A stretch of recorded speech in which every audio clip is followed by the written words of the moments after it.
Parrotfish are important gardeners on coral reefs.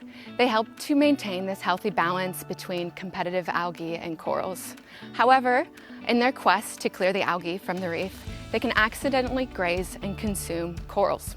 Since corals naturally have a low percentage of survival in that first year of life, we're stepping in to develop coral restoration techniques like coral seeding that can help improve their survival odds.